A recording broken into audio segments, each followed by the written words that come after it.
Hey guys, how's it going? Welcome to evening devotion. So, it's been raining all day and like all night last night too. Boy, I tell you, the Lord really blessed us with this rain. A lot of people are like, I just wish we wouldn't get so much of it at once. Well, here's the thing. Sometimes you got to take the good with the bad. Sometimes you just have to, we got it. It may be a little more than what we think we want, but that's okay. Because even if it's a little bit more than we think we want, it's still a blessing. Still a great thing that we got it. So you know what? I'll take it. Because I'm not going to sit here and complain and then suddenly we don't have it. And it gets really dry. And I lose more trees and I got to go rent that lift again and limb out some more trees. Yeah, just crazy stuff. But we'll take it. We'll take it. We've needed rain so bad, like good rain. This has been great rain. I think my mom's well over 20 inches now of rainfall at her place. So just means I'm going to have to mow a lot more grass. Tonight we're going to read out of Song of Solomon 2:1. I am the rose of Sharon. I am the rose of Sharon and the lily of the valleys. So we know that this particular book, even though it's between Solomon and the Shulamite girl, it actually secretly, until you see it, secretly is a letter from Christ to the church and back. And so, in essence, Christ is saying this: I am the rose of Sharon and the lily of the valley. Now, we've had several devotions over the last few days that have mentioned the lily and the rose, referring to the lily of the valley and the rose of Sharon. So let's go to the previous chapter 1, go to the bottom.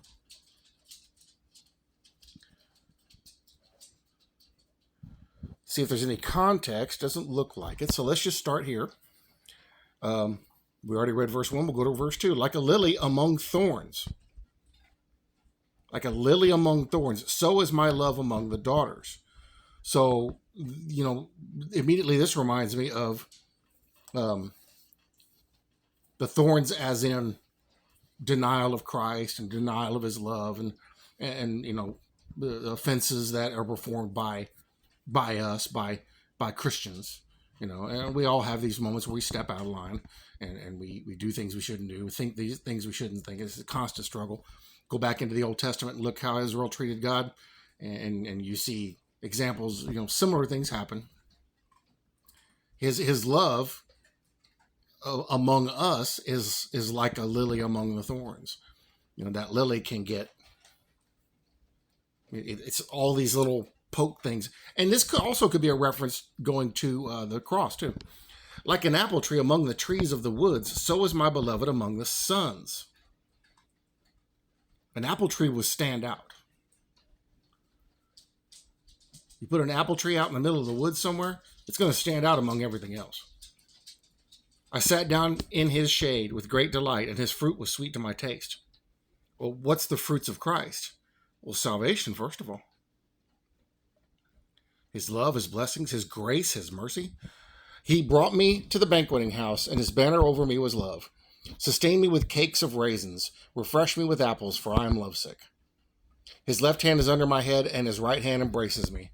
That's intimate connection, intimate closeness.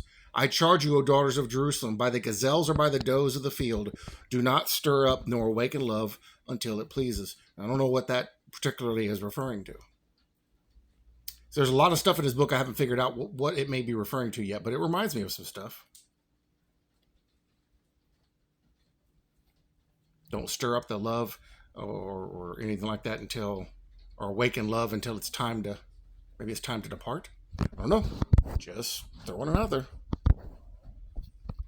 The devotion states, whatever there may be of beauty in the material world, Jesus Christ possesses all that in the spiritual world in a tenfold, and I would offer actually in 1,000-fold degree.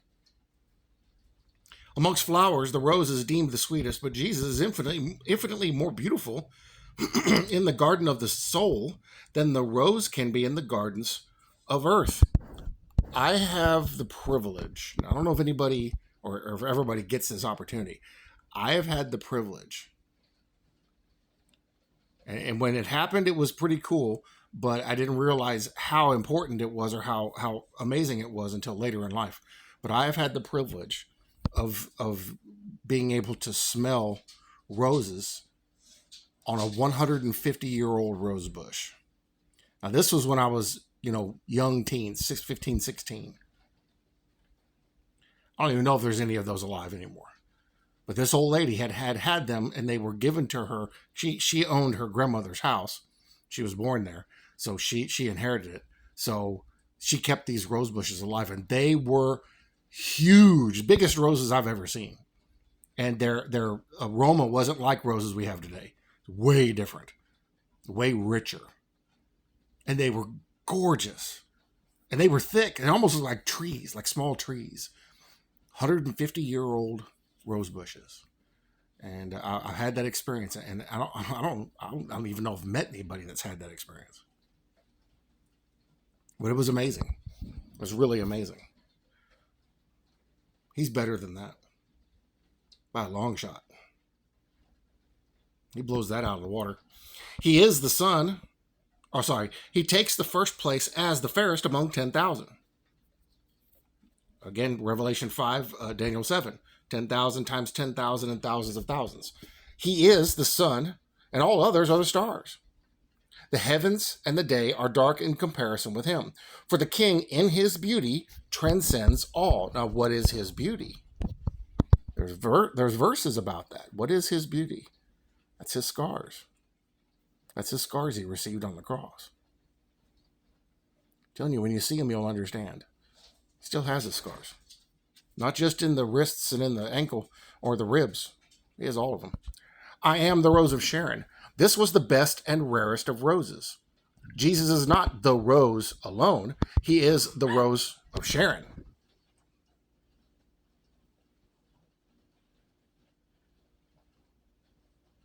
I don't know what Osita was upset about. Just as he calls his righteousness gold and then adds the gold of Ophir, so it's a very specific, and this is why the reference is the way it is. It's very specific. It's not a rose, it's the rose of Sharon. And you can Google images on those and look at those. And the gold is not any gold, it's the gold of Ophir, a specific type of gold, the best of the best. So, I mean, you can look up. I'm going to do it right now. Off here. Actually, you know what? Hold on. Let's do it right here. Let's see what this says. Gold of Ophir. Ophir is a legendary land mentioned in the Hebrew Bible, famed for exporting high-quality gold, precious stones, and rare woods to King Solomon. So it's very specific gold. It says legendary, but it most certainly is real. So what does gold of Ophir mean in the Bible? Exceptionally fine, pure, and rare gold, often symbolizing immense wealth, high value, and spiritual purity. And it goes on. They have proof of the gold of Ophir.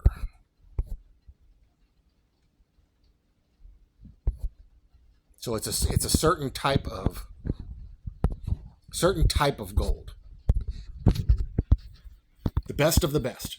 He is the best of the best. His love is the best of the best. He is positively lovely and superlatively the loveliest.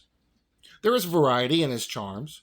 The rose is delightful to the eye, and its scent is pleasant and refreshing.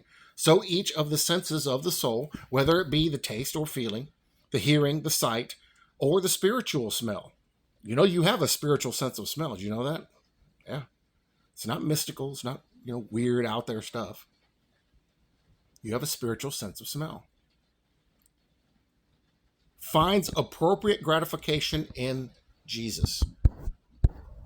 Our physical noses can't smell the smells of the rose of Sharon. So you remember in Song of Solomon, it talks about all these different spices and myrrh and all that. Notice how it really gets into the smells of these things. That's a big thing up in heaven. Our prayers are burned like incense. What is incense? Something that you smell. Incense played a big part in the temple. For a long time, they didn't know, the recipe for the original incense was lost, and they didn't know how they were going to replicate it. And then they had found one of them caves where they had found some maps, and they were digging in these caves. It wasn't in Qumran. Well, it might have been in Qumran, but it wasn't where the Dead Sea Scrolls were. But they were digging, and they found a false wall, and they punched through it and opened up. And they said, the one article I read said one guy almost passed out because the smell hit him because it had been sealed in this cave from incense. They found 900 pounds of it in there. And supposedly they found the original tabernacle of Moses in there, still there. And they are or have already repaired it to put it back in service. They could have it set up. They could have it set up in probably 24 hours. No problem. They're ready for this. So yeah, they've been finding a lot of that stuff. And there's a lot of other stuff they found they haven't told anybody about. Even the recollection of his love is sweet. Take the rose of Sharon and pull it leaf from leaf and lay by the leaves in the jar of memory. And you shall find each leaf fragrant long afterwards, filling the house with perfume. Christ satisfies the highest taste of the most educated spirit to the very full. The greatest amateur in perfumes is quite satisfied with the rose. And when the soul has arrived at her highest pitch of true taste, she shall still be content with Christ. Nay, she shall be the better able to appreciate him. Okay, I'm going to tell you a story about when I was a kid. This is going to blow you away, but I remember it like it was yesterday. And to this day, I still can't stand the smell. So we were living in Houston at the time, and we were driving. We weren't downtown, but we were in the city. We were driving somewhere, I can't remember what it was, and a store had closed down. We're driving down the road, and this sickening smell. It was so strong. And remember the old plastic flowers and plastic roses and that? And they would put that odor in there. So they had the smell like roses. It was fake. And you could buy them and they would smell good and all that. And they used them a lot of times in funerals. It was a big thing back in the 70s. Used the plastic plants. You'd see them all over the place. They put them in the funerals and that. Well, there was a shop that had all this stuff. And this shop closed. They had nowhere to put all those leftover flowers. It was a big shop. I mean, imagine Hobby Lobby. Hobby Lobby has those in one part of them. They're a little better about not having the plastic stuff, but they have them.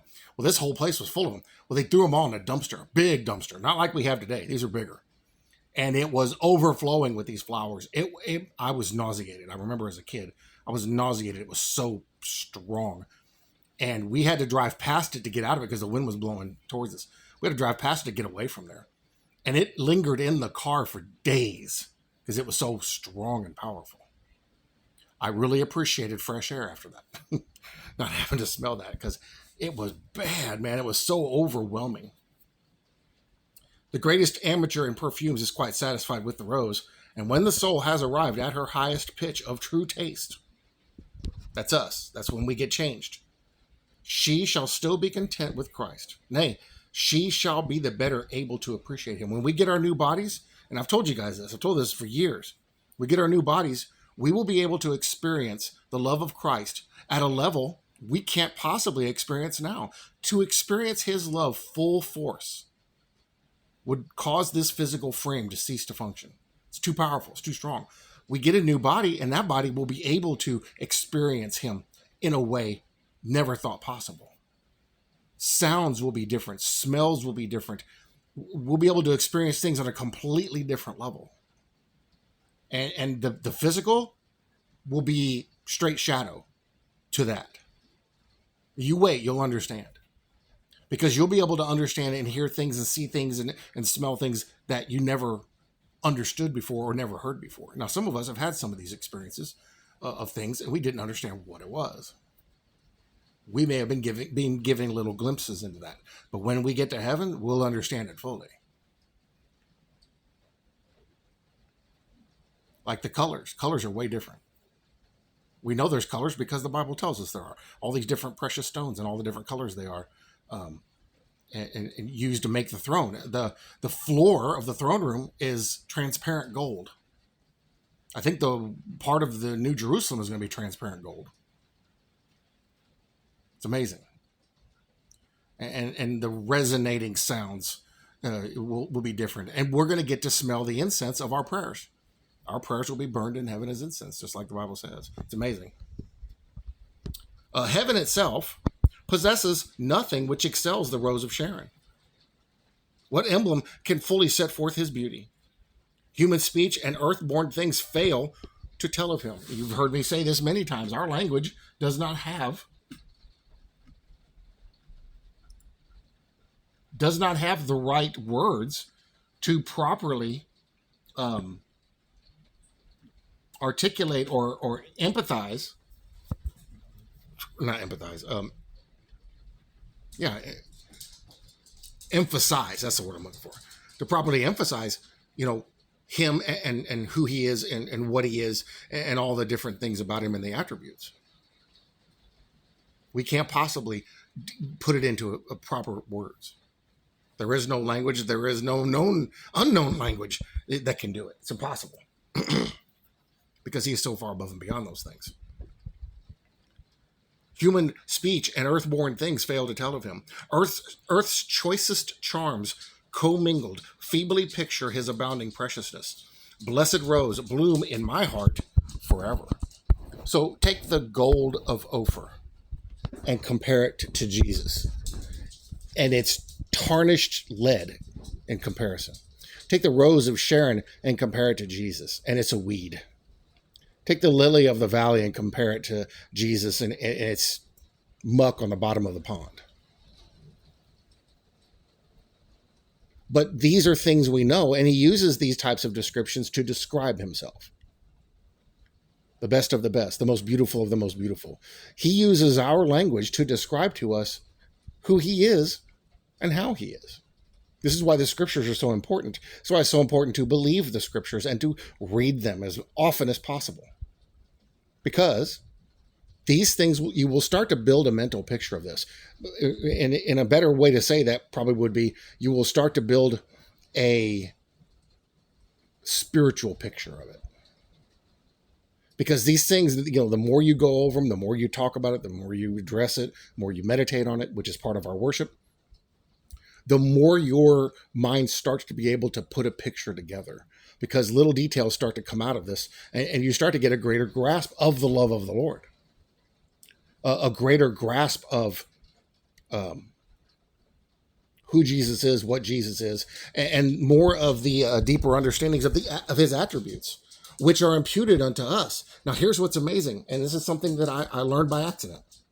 The Lord revealed it, is that we take on some of those qualities as believers when we become saved. And over the course of our sanctification, the course of our life as a Christian, we start to take on more and more and more of those qualities. Why? Because they're imputed to us. His righteousness, his holiness, his love, his attitudes, his thought processes. Because we're being made to be more like him until the time comes where he changes us and we are like him. And the Bible says that. When we see him as he is, we shall be like him. Not exactly like him, but really darn close. And so this is what the part of this process is. We will look at things differently. We'll think about things differently. We'll imagine things. I was at the store today. I had to go get a couple things. And I took my son to go get a haircut. And it's weird because I'm walking around. Everything's clear. Everything's normal. But I'm walking around and it's like there's an insulated wall around me. I'm aware of my son, and I'm looking where he's at. He has a real bad habit of walking up behind me where I can't see him. And I try to get him up where I can see him so I don't run into him or lose him in the crowd of people. And I'm aware of everybody else, and I see them, and I acknowledge them, and I talk to them. But it's like there's this insulation in between us. And after the event is over, I'm thinking back right now to the story, and it's like it's fuzzy. And I mentioned this the other day about feeling like being disconnected from everything. Like I'm just visiting. Like you go to another town and you go into stores, and you're walking in there and you're alien to that place because you don't know it. This happened to me when I was up in Colorado taking care of my daughter's place while she was on vacation. But you are... You walk in there and it's like, I don't know this, because grocery stores are very different up there.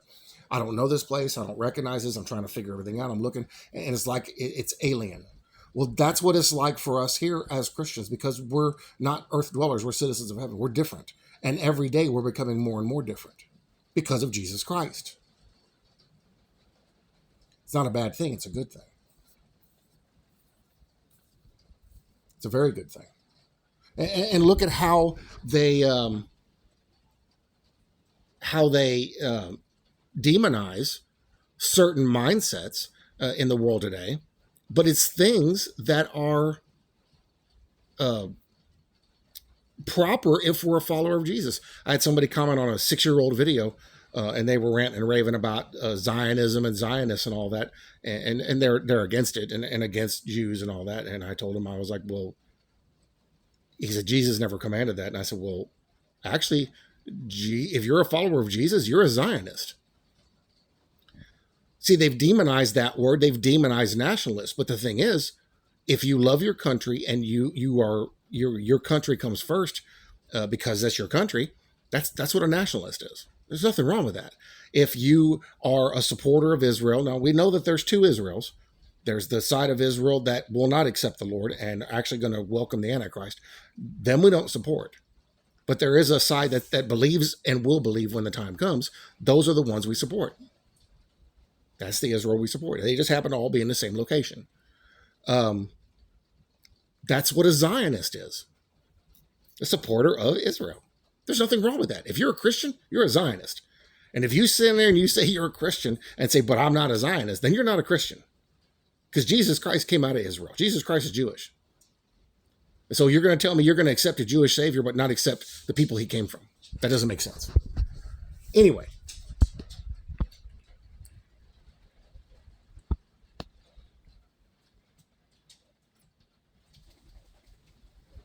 We are going to see things much differently than other people, especially the more we learn and the more we know. We are going to seem different to other people, especially the more we learn and the more we know. The more we're sanctified, the more different we're going to be. And the people around you will notice it. Your family will notice it. I'll speak from my own perspective here. Your family will they will come to trust you more when they realize how much more you're becoming a Christian, a real believer, a real Christian, a real child of God. They will come to you and talk to you more. They will confide in you more. They will recognize that something is different about you.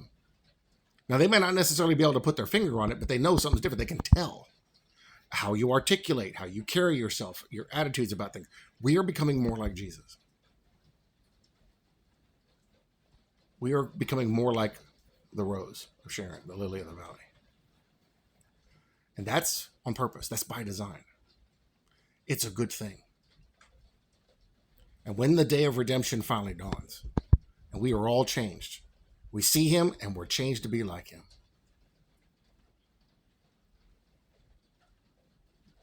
We will all fully understand what all this means, what this is all referring to. And those qualities will become paramount in all of us. Those qualities will become first and foremost in all of us. And we will be recognized for that even after being glorified. They will know who we are. They will people on the earth at that time, after that, in the millennial reign, they will recognize who we are. They will know who we are.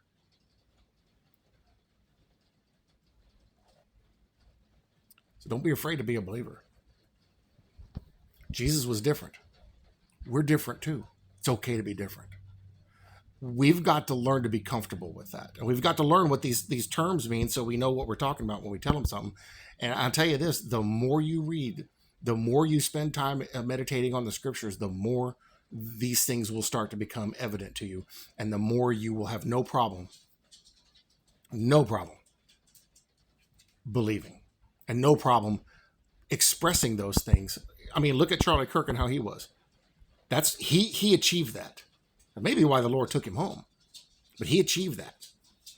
They didn't kill Charlie Kirk. The Lord took him home. He just used that avenue to do it. But he took him home. Because Charlie figured that out. And he had no shame in proclaiming and declaring who he was and what he believed. He was different. People recognized he was different. That's what we're being turned into. It's okay to be different. Dare to be different. Dare to be like Jesus.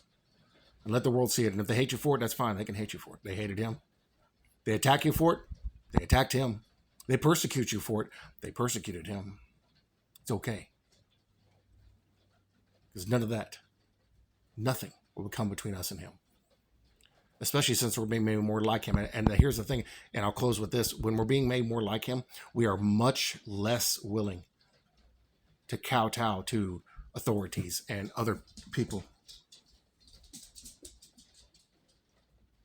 To believe the way they believe.